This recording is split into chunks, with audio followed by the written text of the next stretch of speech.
د میټریک په ایگزام کې اوپنلی چیټینګ روان دی، سره عام نقل چې کوم دی کیږي.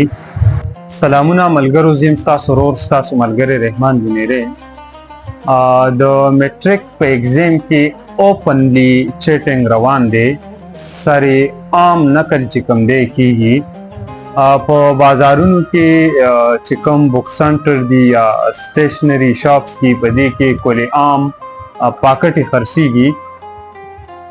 آیا د دې ذمہ داران چې کوم دي یا ایڈمنسټریشن والا چرته دي؟ د دې ذمہ دار څوک دي؟ دوی ته د دې پښتون کام د دې بچو د مستقبل او د فیوچر سره د کلواړ اجازت چې کوم دی دا چا ورکړی دی؟ ماشومان چې کله د ایگزامینیشن د حال نه راوځي نو بیا هغه مینی پاکټ چې کوم دی هغه شلی او په هوا کې اړاوي. 2 ورځې مې په خپلو سترګو ولیدل چې ماشومان په مین روډ باندې دا اړاوي. روډونه چې کوم دي زمونږ بوټي او شاړې د پاکټو نه ډکې دي. زما په خیال چې یو مهذب قوم چې کوم دی هغه داسې قسمه حرکتونه نه کوي. پښتون کام یا پاکستانی کام با څنګه ترقی کوي؟ خاورې به ترقی وکړي چې هغوی په نقل باندې راځي. په دې کې د یو ماشوم چې کوم دی حق تلفي هم کیږي. میرټ چرته دی؟ د قابل او د ناقابله پته به څنګه لګي؟ نظام چې کوم دی ډیر زیات ګډوډ دی.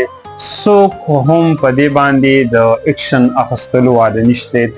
پرون مې په توتالۍ کې یو دکان والا ولید زما مخکې پاکټې خرڅولې. بله ورځ د غورغشتو په بازار کې دا سره عام ولې خرڅیږي؟ د دې شاته د چا لاس دی؟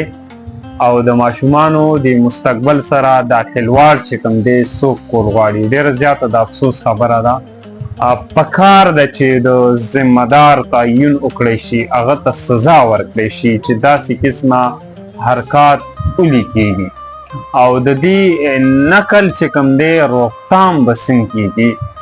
روکتام یې ضروري ګڼو چې زمونږ ماشومان چې کوم دي هغوی ځان اسانه نشي، بلکې هغوی سټرګل کوي، هارډ ورک کوي او د خپل محنت په وجه باندې د محنت په بلبوتا باندې لاړ شي او په د دنیا په ترقۍ کې، نه صرف د خپل کام په ترقۍ کې بلکې د دنیا په ترقۍ کې کام د دنیا چې کم هم کامونه دي د هغوی په ترقۍ کې کردار ادا کړي. دا به څنګه کیږي چې